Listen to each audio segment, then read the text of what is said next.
1969, a social club in Little Italy, espresso cooling on small tables, cigars creating layers of smoke that hung in the air like history, and around a corner table, 5 men in expensive suits discussing a problem that didn't seem like a problem yet. Dominic Cattano, capo in the Lucchese family, was reading from a report one of his street captains had brought him. He read it once, then twice, then he started laughing. "Let me understand this correctly," Dominic said, looking around the table at the other men. "Frank Lucas, Bumpy Johnson's old driver. This Caffon thinks he's going to buy heroin directly from suppliers in Vietnam and bring it into Harlem without going through us." The other men smiled. One of them, Anthony Mascarpone from the Genovese family, actually chuckled. "He's going to what? Fly it in himself. Use what? What connections? What protection?" Dominic tapped the report with his finger. "He thinks because Bumpy taught him a few things, he can just step around the entire system we've built, around families that have been running this business for 50 years. "Bumpy's dead," Anthony said quietly. "Lucas is nobody without Bumpy. He'll figure that out when he tries to move product and realizes nobody's buying because they know better than to cross us." Dominic nodded. Relit his cigar. Let him try. Let him spend his money on whatever fantasy he's chasing in Vietnam.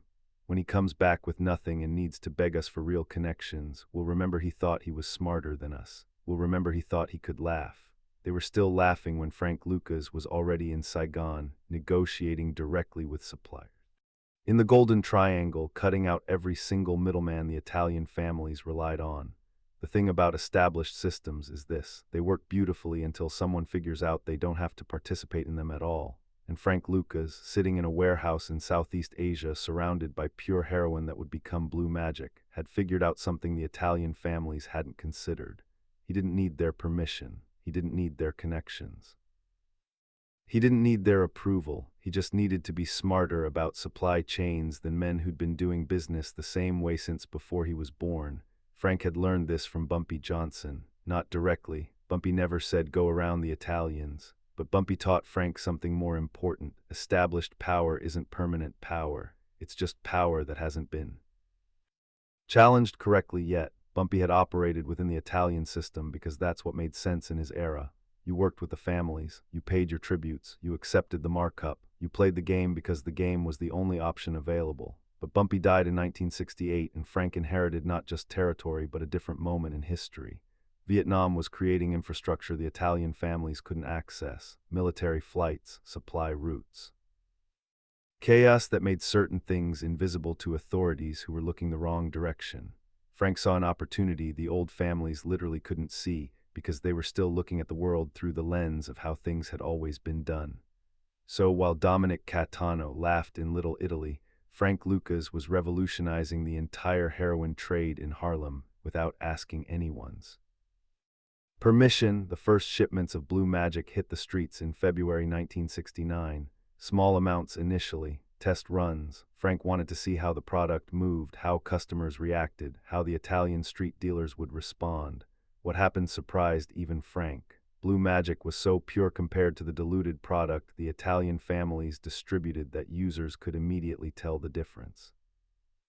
Where the Italian heroin was maybe 10% pure after being cut multiple times through various middlemen, Blue Magic was approaching 90%. It was a completely different product, not just better, transformatively better. Word spread fast. Within 2 weeks, dealers who worked for the Italian families were hearing the same question: "You got that blue stuff, that new thing?" At first, the Italian street captains didn't take it seriously. Someone was trying to compete. It happened occasionally, usually ended quickly when whoever was trying to compete learned that competing meant crossing families who didn't tolerate competition. By April, the questions were getting louder. "Why don't you have the blue? Everyone's talking about the blue." By May, the Italian families noticed something concrete. Their sales were dropping, not catastrophically, but measurably, maybe 15% across Harlem, which represented hundreds of thousands of dollars. That's when the laughter stopped. Dominic Cattano called another meeting at the social club. Same table, different mood. "Someone explain to me what's happening in Harlem," he said. No cigar this time, no coffee, just tension. A street captain named Bobby Amato spoke carefully. "It's that thing we heard about Blue Magic. It's real, and it's everywhere. Who's moving it?" Frank Lucas. Silence. Dominic's expression didn't change, but everyone at the table felt the temperature drop. "The same Frank Lucas we laughed about 4 months ago." Yes, the same Frank Lucas who was supposed to fail because he couldn't possibly operate without our connections. Yes, Dominic stood up slowly, walked to the window, looked out at Mulberry Street where his grandfather had operated before him. 3 generations of Cattano men running heroin through Harlem, and now some upstart who used to drive for Bumpy Johnson was cutting into their business with a product they couldn't match at a price they couldn't compete with.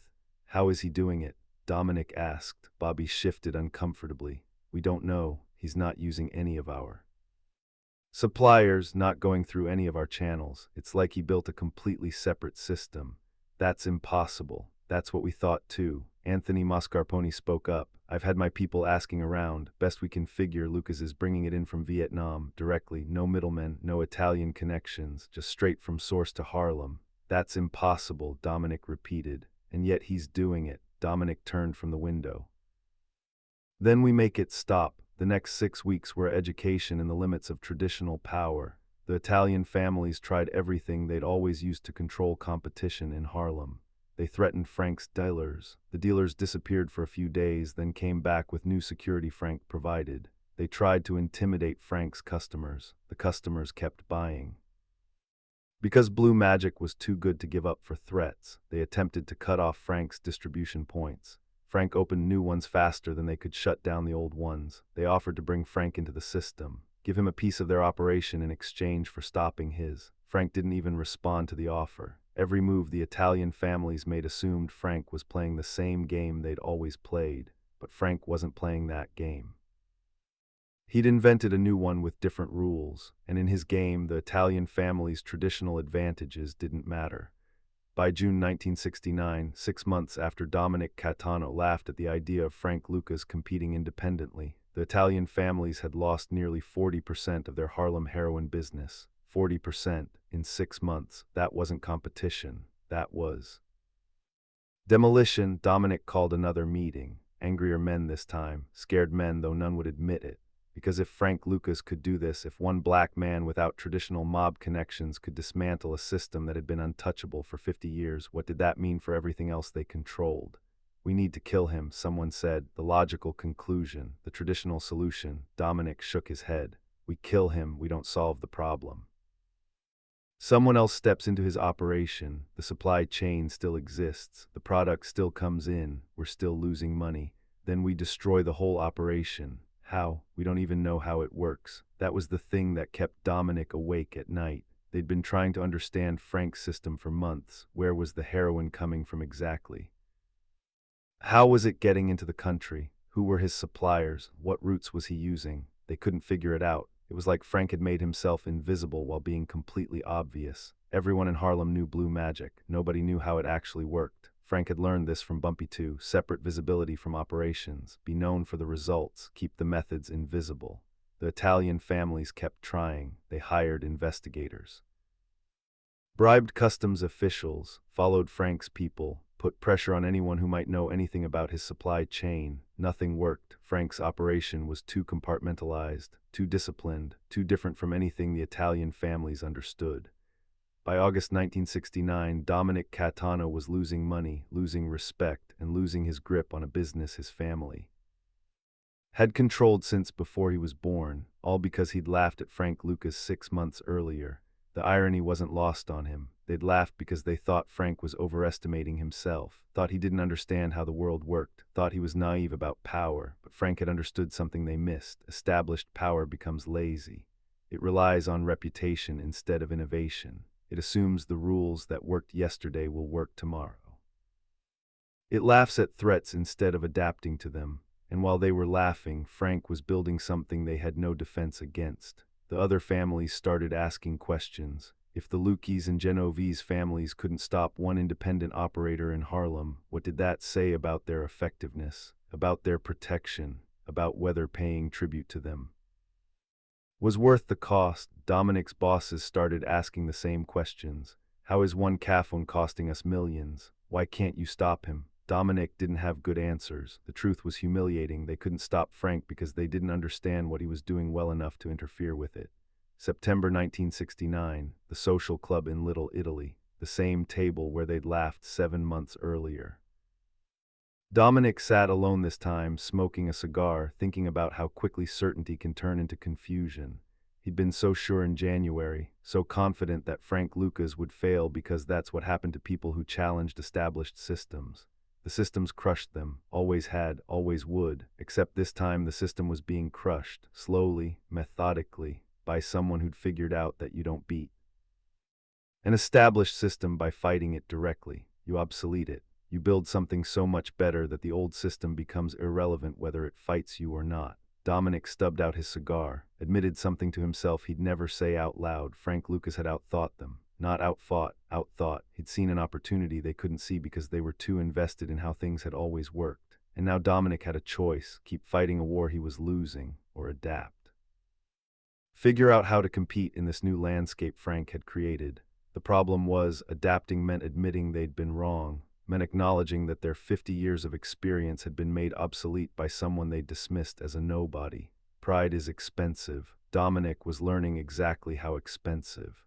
By late 1969, Frank Lucas controlled the majority of heroin distribution in Harlem. The Italian families were still operating, but they were secondary now. Their product was inferior. Their prices were higher, their reputation was damaged. They'd gone from untouchable to outdated in less than a year. Frank didn't gloat, didn't make speeches about beating the Italian families, just kept working, kept expanding.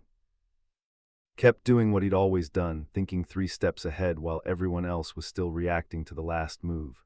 But there was something Frank didn't see coming, something that would eventually bring down everything he'd built: visibility. When you demolish an established power structure that dramatically people notice, not just competitors, authorities, law enforcement, the FBI, the Italian families had operated for decades partly because they were expected, predictable, known quantities. Law enforcement knew how they worked, where they operated, who to watch. Frank's operation was new, unknown, destabilizing, which made it interesting to people whose job was noticing destabilizing things. And when Frank wore that chinchilla coat to the Ollie Frazier fight in 1971, sitting ringside where everyone could see him, he crossed a line he didn't realize existed.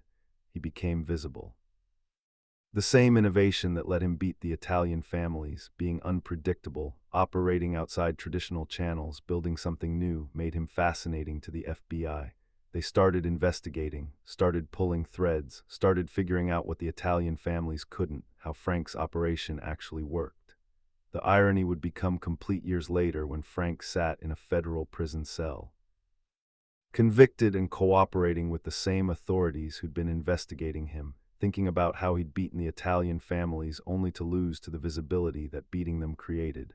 Dominic Cattano heard about Frank's arrest in 1975. 6 years after he'd laughed at the idea of Frank competing independently. He didn't laugh this time, just felt something complicated, satisfaction that Frank had fallen. But also recognition that Frank had been right about one thing: the old ways were obsolete. The Italian families never recovered their position in Harlem. Even with Frank gone, the landscape had changed. Others learned from what Frank did, built their own separate supply chains, cut out the middlemen. The monopoly was broken permanently. Dominic retired in 1978, told his sons to find different businesses.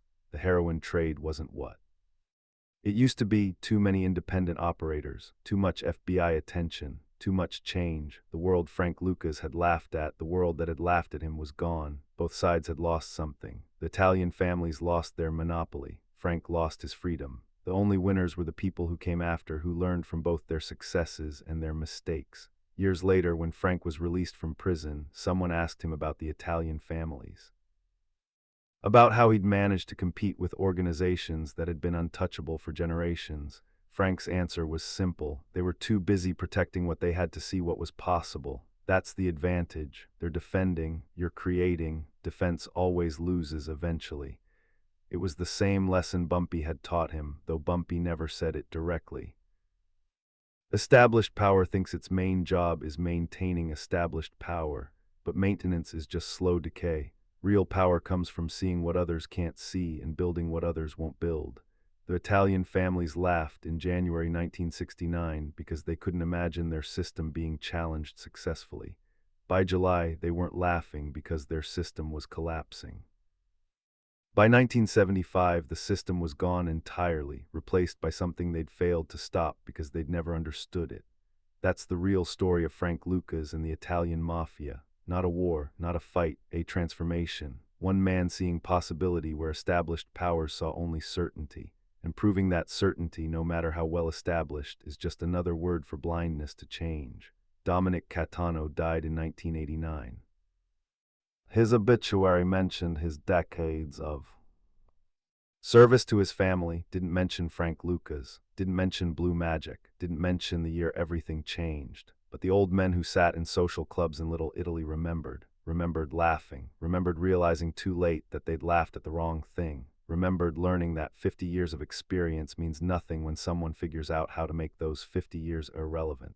Frank Lucas died in 2019. His legacy is complicated. A criminal who built an empire, a strategist who revolutionized an industry, a man who saw what others couldn't and paid for that vision with his freedom. But in 1969, for those 6 months between the laughter and the fear, Frank Lucas did something few people ever do. He made the impossible look inevitable. He took a system that seemed permanent and made it obsolete. He proved that established power is only established until someone creates something better. The Italian families learned the hard way what every monopoly eventually learns. Innovation doesn't ask permission. It doesn't fight on your terms. It just builds something so much better that everything you built becomes history. That's what they were really laughing at in January 1969. The future. And 6 months later, when they realized the future had already arrived and they'd missed it, the laughter died in their throats. Frank Lucas beat the Italian Mafia not with violence or intimidation or traditional mob tactics. He beat them with a better idea executed brilliantly. And that's a loss that can never be recovered from. Because once someone proves the old way is obsolete, you can't make it unobsolete. You can only accept that everything changed while you were too busy being certain to notice.